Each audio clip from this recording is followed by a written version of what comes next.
Good morning, everyone. In the last class, we have completed our second lesson of history. Now we are going to proceed with our third lesson of civics, and that is why do we need a parliament? हमें parliament संसद की जरूरत क्यों है? India is one of the best democracy of the world. संसार के अच्छे लोकतंत्र में से एक है. और लोकतंत्र में और डेमोक्रेसी के अंदर first of all the people concern in the government और इन डिसीजन मेकिंग. लोगों की सहमति चाहिए. Why do different democratic government required? अलग अलग लोकतांत्रिक देशों में इसकी जरूरत क्यों है? और हमारे यहाँ सबसे बड़ा सिंबल जो लोकतंत्र का, the biggest symbol of democracy in India is parliament. हमारे यहाँ संसद है. लेकिन इसकी जरूरत क्यों है? इसको पढ़ने से पहले first of all we must know what is parliament. हमें ये तो पता हो पार्लियामेंट है क्या, तब बाद में बात करेंगे कि why do we need it, कि हमें इसकी जरूरत क्यों है. तो लेट्स कंटिन्यू. पहले हमें डिस्कस करेंगे पार्लियामेंट हमारे यहाँ है क्या, किस प्रकार कंस्टिट्यूट, कौन कौन से पार्ट्स हैं इसके, जैसे लोकसभा और राज्यसभा, किस प्रकार इनका इलेक्शन होता है, कितने मेंबर्स हैं.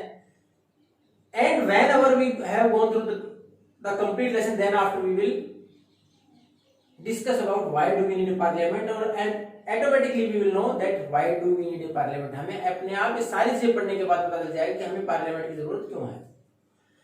अब उसमें हमारे पास जो स्टार्टिंग का टॉपिक है वो है व्हाई शुड पीपल डिसाइड. लोग डिसाइड क्यों करें कि what are the decisions taken, कि कौन कौन से डिसीजन लिए जाएंगे.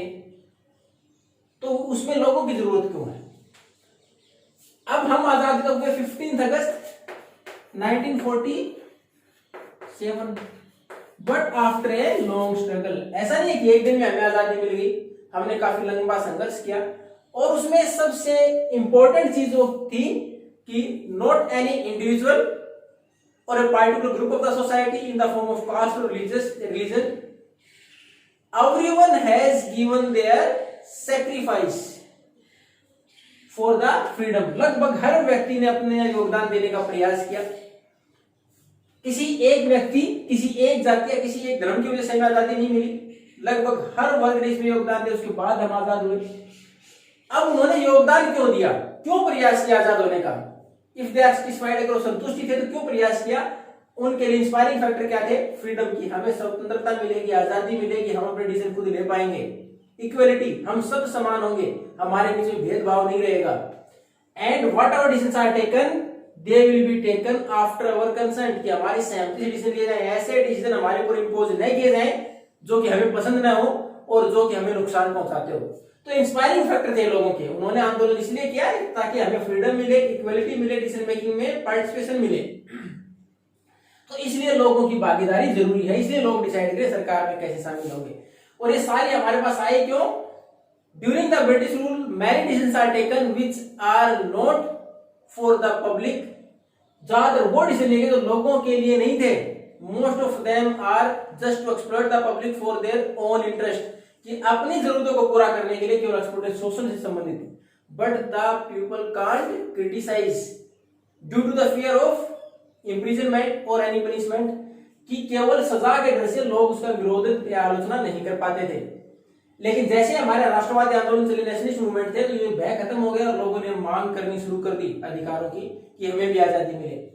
और इसमें सबसे महत्वपूर्ण भूमिका निभाई हमारे यहाँ 1885 में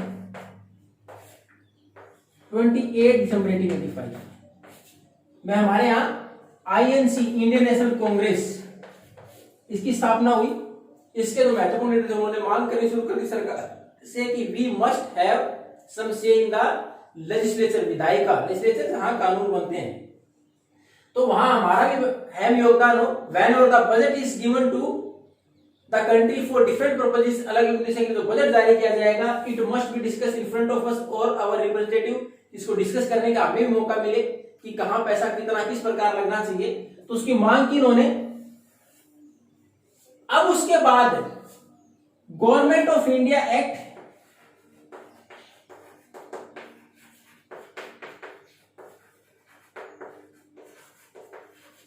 1909 गवर्नमेंट ऑफ इंडिया एक्ट 1909 जब पास किया गया उसके द्वारा हमें रिप्रेजेंटेशन दे दिया गया लेजिस्लेचर के अंदर, विधायिका में हमें भी योगदान दे दिया गया, लेकिन विद सम लिमिटेशंस, कुछ सीमाओं के साथ लिमिटेशन बना दी गई।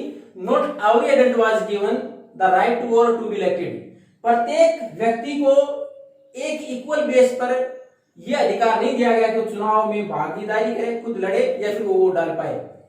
तो हर व्यक्ति रिप्रेजेंटेटिव नहीं बन सकता था, सबको बराबर का योगदान नहीं दिया गया।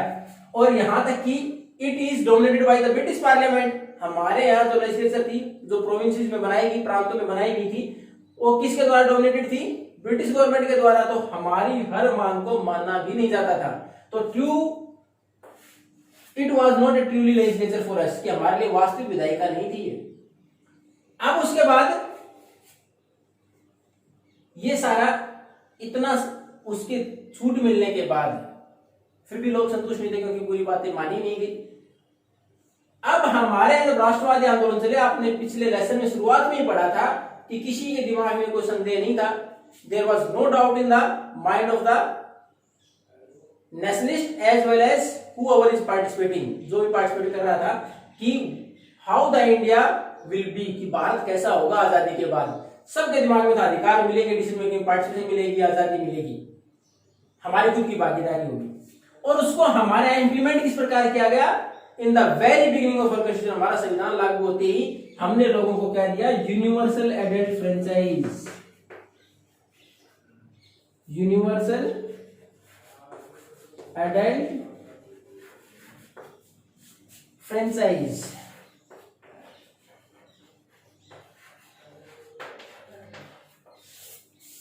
तो हमने सबको सार्वभौमिक मताधिकार, सबको वोट का अधिकार, लेकिन आफ्टर सर्टेन एज, इसके लिए डिसाइड की 21। इन द बिगिनिंग वाज 21, कहीं आप बोलोगे नहीं सही तो 18 है। शुरुआत में जब हमारे यहाँ यूनिवर्सल फ्रेंचाइज लागू किया 21 थी, उसके बाद इसको 18 किया गया था। तो सबको वोट का अधिकार देगा। 21 साल या इससे ज्यादा उम्र के व्यक्ति को, चाहे महिला है चाहे पुरुष है, चाहे वो अमीर है गरीब है, चाहे वो किसी भी जाति से, किसी भी धर्म से है, तो सबको बराबर का अधिकार दिया गया, सबको वोट डालने का अधिकार दिया गया। अब उसके बाद हमारे पास जो इसका नेक्स्ट टॉपिक है वो है पीपल एंड देयर रिप्रेजेंटेटिव्स। तो अब ये सारा अधिकार दिया गया, इसको इंप्लीमेंट कैसे किया जाएगा, किस प्रकार इसको इंप्लीमेंट किया गया। अब ये इंप्लीमेंट किस प्रकार किया गया?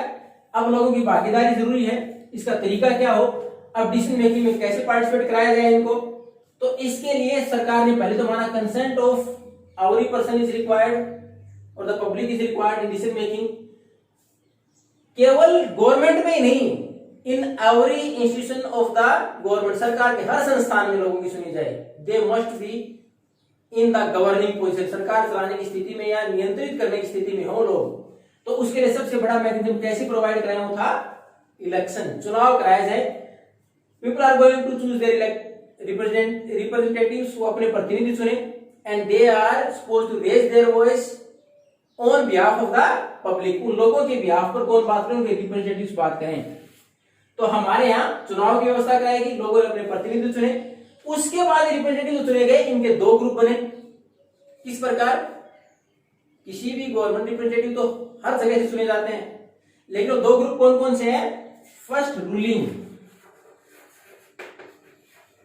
And the second one opposition.